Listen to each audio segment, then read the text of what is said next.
Hello everyone, we are tackling the Intel Corporation case today. Intel, the long-time leader in x86 CPUs and an integrated device manufacturing, was forced into a massive strategic pivot. Our discussion needs to focus on why this shift happened and what the consequences are. Alright team, let's break down the Intel case. The core issue is obvious. They were the IDM leader but ran into massive 10 nm process node delay.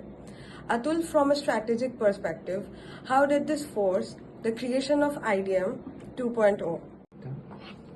It was basically a defensive and offensive move. The delay cost them the market share against AMD 7. IDM 2.0 is a strategic pivot. It's a hybrid model. There will still be a primary manufacturer internally, but they gain flexibility by extensively using external foundries of TSMC to maintain product cadence. Crucially, basically this was to sell their manufacturing capacity, aiming for better scale and return on a massive capital expenditures. So it is about de-risking manufacturing and seeking scale. Sakshat, how did this strategic shift manifest in the actual product, the core processor design itself? The design had to change because the process node wasn't scaling fast enough. They moved from monolithic chips to disaggregated or titled architectures, example Meteor Lake, Arrow Lake. Instead of one large chip, they have separate titles known as compute, graphics or SoC. That multi-sourcing is a key from a supply chain point of view.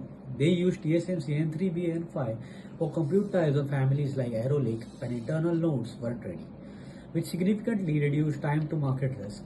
This demonstrates the flexibility but adds supply chain coordination and complexity. Exactly. And the only way to make those separate tiles functions as one high performance chip is through advanced packaging. Intel invested heavily in technologies like Foveros. Packaging became the prime for scaling performance when traditional transistor scaling slows down. Packaging is a good competitive weapon. Good point. Atul, let's talk competition. AMD and used chiplets and TSMC earlier. Apple vertically integrated with customer ARM chips. How does Intel's investment in nodes help them regain leadership? The goal is simple: regain process leadership over TSMC. Nodes like 18A targeted for 2025 production are Intel's big bet. If 18A is successful, it attracts both internal product use and external IFS customers, justifying the huge tooling cost. Example, high NA EUV 25. This is financial calculus for IDM 2.0 model.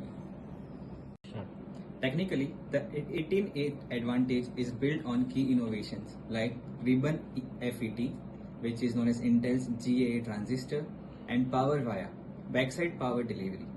These innovations are designed to deliver step function improvements in performance per watt, which is critical for competing against both AMD and Apple Silicon in the client segment. So in summary, Intel's core evolution is a perfect case study in managing strategic trade-offs. They had to pivot their business model to IDM 2.0, to mitigating manufacturing risks, and fundamentally redesign their product using disaggregation and packaging to keep up the pace. The success of 18A and IFS will determine their long-term position. Overall, it was a great discussion. Thank you.